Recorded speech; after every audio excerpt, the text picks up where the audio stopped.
Nah, ada konsep lagi namanya real exchange rate. Sorry kayaknya cepet banget, nggak apa-apa ya, biarin lah. Kan lu bisa post back dan lain sebagainya untuk video. Untuk real exchange rate itu rate dimana goods and services of one country trade for goods. Ini kalau real, jadi secara ini nominal exchange rate yang biasa lu lihat kayak berapa dolar per rupiah, berapa rupiah per dolar, yuan, yen per rupiah dan lain sebagainya. Nah, kalau misalnya real exchange rate itu dikaliin dengan harga barang itu lagi baik di dalam maupun di luar negeri. Nah, ini udah ada rumusnya. Jadi, misalnya gue pengen beli sepatu. Satu sepatu di Indonesia itu harganya 100.000.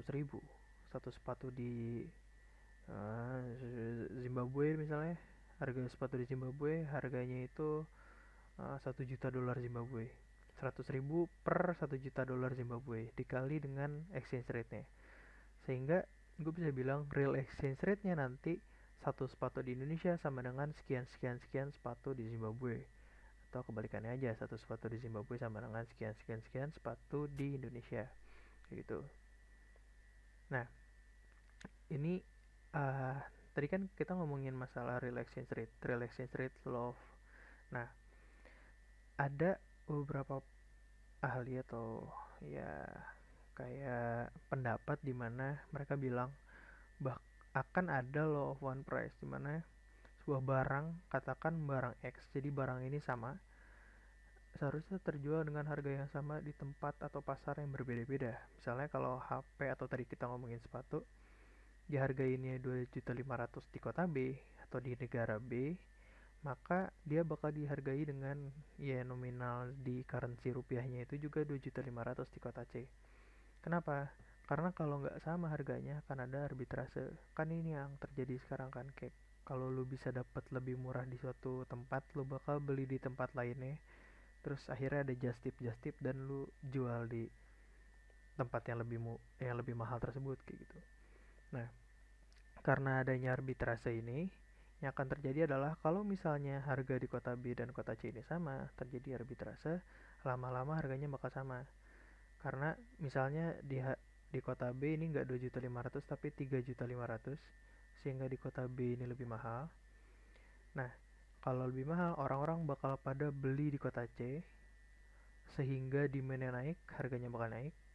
Terus dia bakal jual di kota B, sehingga supply-nya naik, harganya bakal turun.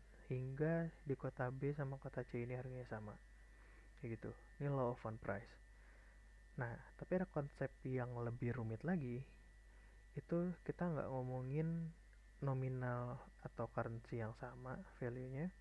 Itu kita ngomongin purchasing power parity.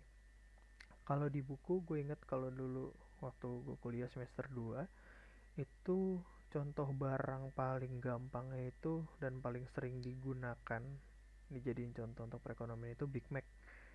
Kenapa? Karena uh, Big Mac atau McDonald's itu sudah ada di hampir seluruh negara kecuali beberapa doang katanya, dan standarnya tuh sama, jadi itu adalah barang yang sama di seluruh dunia gitu. Kalau lu beli Big Mac di Indonesia sama Big Mac di katakanlah di negara mana gitu yang ada di ujung dunia sana, ya walaupun dunia nggak ada ujungnya, itu tuh harusnya sama gitu. Nah, sehingga maksudnya apa? Secara konsep didasari oleh law of one price menjelaskan a unit of any given currency should be able to buy the same quantity of goods in all countries. Jadi kalau misalnya uh, 1 dolar itu adalah 10.000 rupiah dan ada barang yang dijual seharga 1 dolar, nah harusnya di Indonesia itu harganya 10.000 rupiah kayak gitu. Jadi purchasing power parity ini percaya bahwa real exchange rate itu bakal sama dengan satu kapanpun dan dimanapun gitu. Jadi kalau misalnya gue punya 50.000 dan gue bisa beli 5 potong roti misalnya, atau misalnya 5 kali makan gue di Indonesia, artinya di negara lain pun dengan 50.000 itu gue convert ke currency-nya mereka, gue bakal tetap bisa uh, beli 5 potong roti atau misalnya beli 5 kali makan kayak gitu sama. Nah, kayak gitu sih. Examples of purchasing power parity. Jadi sebagai contoh nih ada basket contains a Big Mac, bener kan? Ini gue kopas.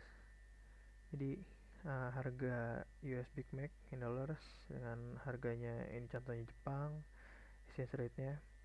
Jadi harusnya exchange rate dikaliin harga si Big Mac-nya itu dalam negeri sama dengan price Big Mac in Japan, atau exchange rate itu udah sama dengan P-star per P aja gitu. Jadi kalau misalnya tadi gue bilang dengan 50.000 itu gue bisa 5 kali makan, misalnya sekali makan di Amerika katakanlah itu misalnya $10, artinya $50 gue kalau 5 kali makan.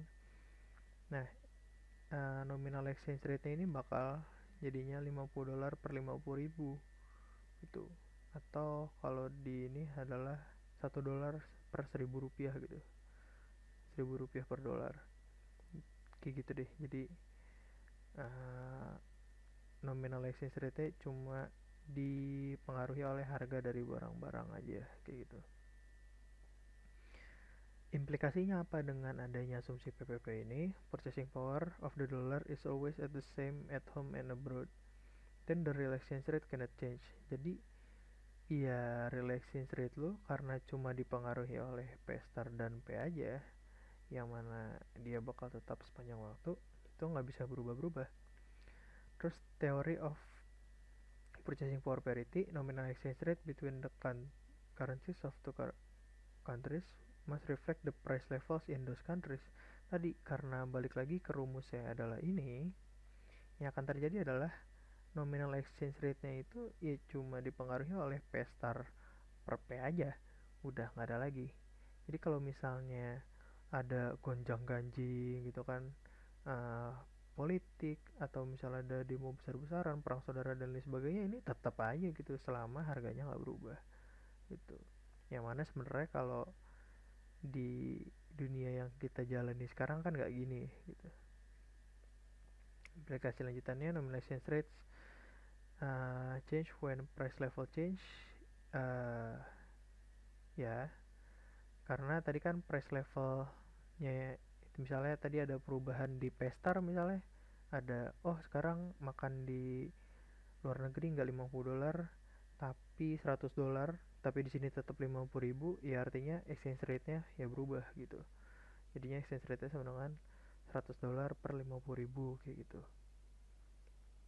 When central bank in any country increase the money supply and cause the price level to rise, it also cause that country's currency to depreciate relative to the countries in the world karena ceteris paribus.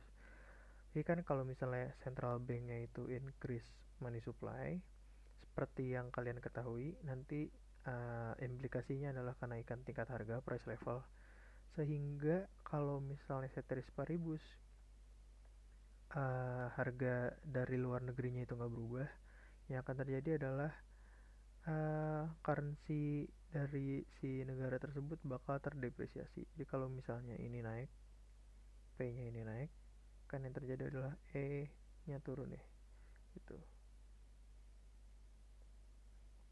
Terus ada limitations-nya.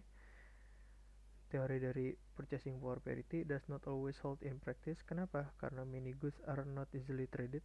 Price difference on such goods can be arbitraged away. Misalnya kalau misalnya gue naik wahana di Jepang, kan gak bisa diarbitrasekan dengan wahana yang ada di Indonesia seperti itu. Atau misalnya kalau gue cukur rambut di Los Angeles gitu, barang-barang atau jasa-jasa yang not easily traded, kayak kalau barang mungkin makanan atau barang yang mudah pecah dan lain sebagainya. Apalagi jasa-jasa kan nggak bisa nggak bisa di trade secara mudah gitu, apalagi kalau jarak jauh. Even tradable goods are not always perfect substitutes. Price difference reflect taste difference. Jadi misalnya kalau lu lihat menu-menu makanan di McD, KFC dan lain sebagainya di tiap-tiap negara, itu pasti ada yang beda di tiap negara, kayak ada khasnya gitu. Kalau misalnya lu lihat ada rasa rendang dan lain sebagainya, itu cuma ada di Indonesia, atau misalnya katakanlah di rumpun Melayu sini, di Cina atau misalnya di Amerika sana yang nggak ada rasa rendang gitu. Imitation of PPP, purchasing power parity not a perfect theory of exchange rate determination. Ya kita lihat aja sekarang dimana exchange rate itu naik turun gak jelas, tapi harga gitu-gitu aja. Artinya setiap detik lah, katakan kayak gitu, setiap detik uh, purchasing power parity-nya ini salah gitu. The exchange rate fluctuates over time, ini tadi yang gue bilang, arti setiap detik karena dia naik turun gitu, exchange rate artinya dia salah terus gitu. Large and persistent movements in nominal exchange rates typically reflects change in the price level at home and abroad. Jadi kalau misalnya ada perubahan yang besar dan persisten dari nominal exchange rate, itu yang menggambarkan juga price level atau ya tingkat inflasi dari negara yang lagi kita omongin kayak gitu. Udah aja gitu doang. Kalau untuk yang pertemuan kali ini, mungkin kalau misalnya banyak kurangnya mohon maaf, karena ini gue juga iya maaf gitu. Terus juga ini baru pertama kali, kalau misalnya mau nanya silahkan aja di grup. Dan juga mungkin kalau materi eh emang yang awal ini kurang, cuma pengantar doang. Cuma yang perlu kalian ingat adalah, callback lagi tadi, apa aja sih yang mempengaruhi net export tuh. Terus NCO itu apa, hubungannya sama net export itu gimana cara ngejelasinnya. Balance of trade surplus deficit, yaitu menurut gue gampang sih. Tadi apa aja yang mempengaruhi NCO, terus tadi kenapa NCO sama dengan NX. Terus ini ada hubungannya juga sama savings dan investment. Nanti kita bakal belajar gambar di bab selanjutnya. Relation rate. Terus tadi ada law of one price sama purchasing power parity, itu adalah highlights dari bab 30 sebenarnya. Udah gitu aja sih. Ya, terima kasih untuk yang kali ini. Assalamualaikum warahmatullahi wabarakatuh.